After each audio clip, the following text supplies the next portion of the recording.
So earlier this year, maybe around March, I started playing a game called Dark Stone. It's a game from my childhood on the original PlayStation. This game is kind of like a Diablo clone-ish. It's a top-down view. You're slaying monsters, you're dungeon crawling, and you're leveling up, you're growing your character. I started as the warrior class. I named him Elric.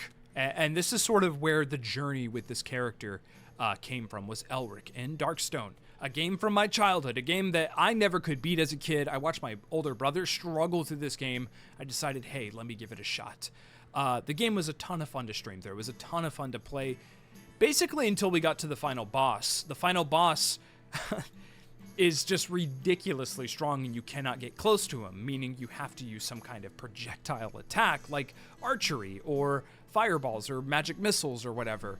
Only problem is, again, I picked the fighter class, the warrior class. I did not level up my dexterity enough to really be able to take advantage of archery, and my magic was low as hell. So I was really struggling with this final boss, and it turns out I was basically, I couldn't beat him. I looked at the boss, I tried to grind in that final dungeon, I tried to build this character. There's no way, unless I started the game over again, which you can do in the game with the same character and regrind, basically. But instead of doing that, I am streaming these games, keep in mind.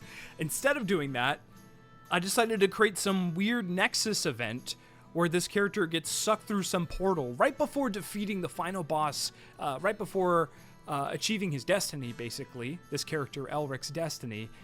He got sucked into another world, into Elder Scrolls 4 Oblivion, which is another game from my childhood. A little bit later in the years, early teens, is when I started playing this game, and playing it now, playing it at this time has just been an absolute joy, and I decided to prioritize thievery. I joined the Thieves Guild in this game as Elric from Darkstone. He got sucked into this world. I made this character after Elric, and he's aware of everything that's happened beforehand, even in Darkstone. Him becoming a thief, him kind of falling in love, bad things happened. By the end of the final mission of the Thieves Guild, he got sucked into another world. He got sucked into Baldur's Gate, and that's what I just started earlier this week. And yeah, Baldur's Gate fucking rules.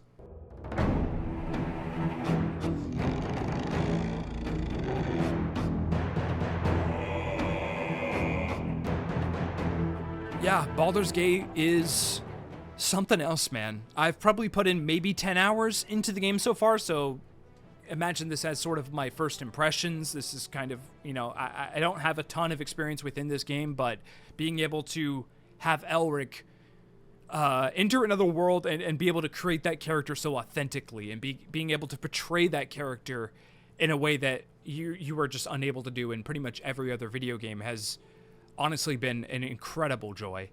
Being able to have this kind of freedom of choice. Now, Baldur's Gate is a CRPG. It's relatively speaking top-down. It's a turn-based RPG. It's a lot like Dungeons and Dragons. You're rolling die. You have to do strength checks. You have to do... There's so much involved. It's a very daunting game.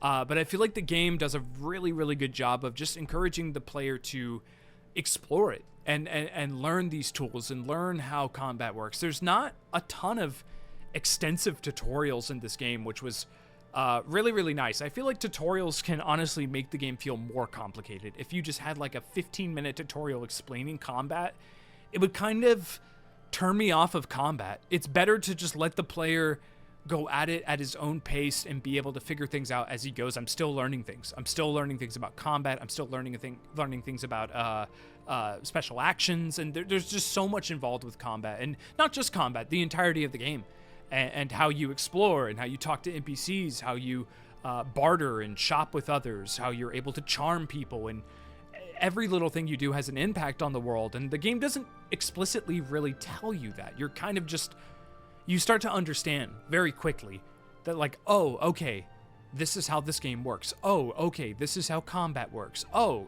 got you. This is how the story is going to work going forward. And it's magical. It's truly magical. So yeah, I picked a warrior class again. I made Elric. I put Elric into Baldur's Gate. He got isekai'd into another world. Isekai being an anime about a protagonist that gets transported to another world, usually a fictitious medieval type world. This has been happening to this character Elric for a while now, and he finds himself into new shoes. He's still the same man, but things and rules of the world and characters around him are all very, very different from each of these games. And it's been so much fun just being him, to fully realize this character. It's become something different. I don't partake in Dungeons and Dragons. I'm inexperienced with that kind of stuff, with role playing in general. I love Final Fantasy. I've played other people's stories, but it's kind of fun to shape the story in my own way and react to the story in my own way and have those reactions and have those shapings sort of have like massive ramifications on whether or not this person lives or dies, or this village flourishes or burns. The freedom of choice and expression can actually be a little intimidating at times. Just one interaction or fight can really test your decision-making skills. It's actually where a lot of the challenge comes from in this game. Yes, the combat is tough. Yes, you will die a lot, and you will probably have to reload your save a lot, but you start to learn as a player where to pick your battles, when to keep your mouth shut, and when not to piss off your party members. My main character, Elric, actually died by the hands of one of my own party members. And the game just kept going too. After my party member killed me, I'm not getting into any details or spoilers, obviously, but after my party member slit my throat, all of my other party members started fighting them, and it just became this weird battle, and my body was just dead on the ground, and I couldn't believe it. I really couldn't. It was shocking to me, and it was all because of my own poor decision making. It was because of something that I said, and man, that's so much fun to play with. I also love that every combat encounter feels like life and death, right? It feels like every single enemy, my back is against the wall. My characters, my party, they're quaking in their boots. Literally, I think petrified is the status effect. They're terrified. It is very easy to get overwhelmed by combat in this game. Very early on, you will get rocked around by enemies. You will get wrecked very, very quickly.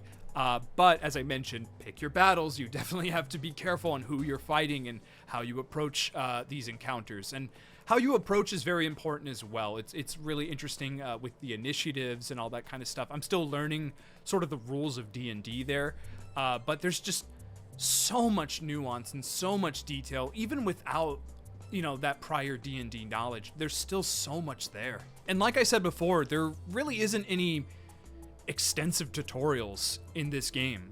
There's not a lot of guidance at all. There's tips here and there to kind of help you along the way with like basic controls and things like that, but in terms of strategy, in terms of how to use your spells and when to use your spells, you really just have to figure it out, or watch the enemy, see how the enemy does it, and you can kind of copy them as well. One tip for sure though is get grease. Learn how to use grease. It's literally, it is what it is. You just splash some gross grease on the ground and enemies will start slipping. But that grease is also flammable as well.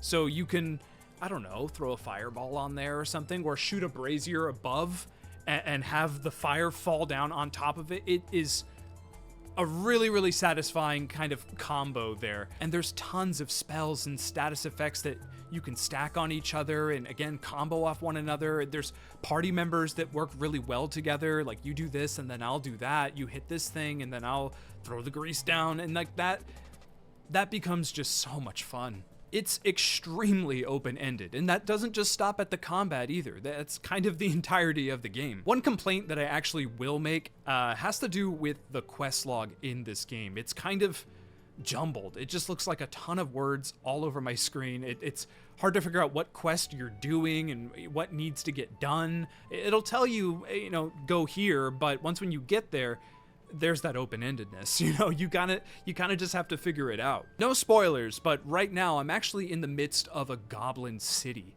and I have to assassinate 3 people who are seemingly unstoppable. But as I start looking around the environment, as I start exploring and noticing things, I see ways in. I see ways that I can do this. There's this switch here that you can pull that'll unlock this gate, and spiders will come out. And I can actually speak to these spiders too. I can speak to spiders. It's that kind of stuff, you know, where it's like, it's not going to tell you exactly how to do it, but there is a way. There's always a way. And that's how combat feels. That's how a lot of the storytelling feels as well in terms of like the decisions you're making. There are ways to compel people. There are ways to make people do things, and that's that magic, man. I'm really, really enjoying it. It's a new kind of game for me, for sure. And again, I'll say it over and over again. It is daunting. It is overwhelming. It is a lot, but it's also inviting and so much fun. And the game just encourages creativity and expression in ways that I haven't really seen other games even attempt. And that's what's made it so much fun to stream, to be able to like showcase this weird, goofy character Elric. It's been an absolute joy to just be this character. If you are at all interested in watching this playthrough continue, drop by the links down below. That's where my Twitch channel is going to be. That's where the archive streams are going to be. We're doing it weekly. We're at the very early parts of the game. I think I'm on like hour 8 to 10 hours we've put into it. And man, it's just so good. It's so good, and I just cannot wait to play more. I really can't.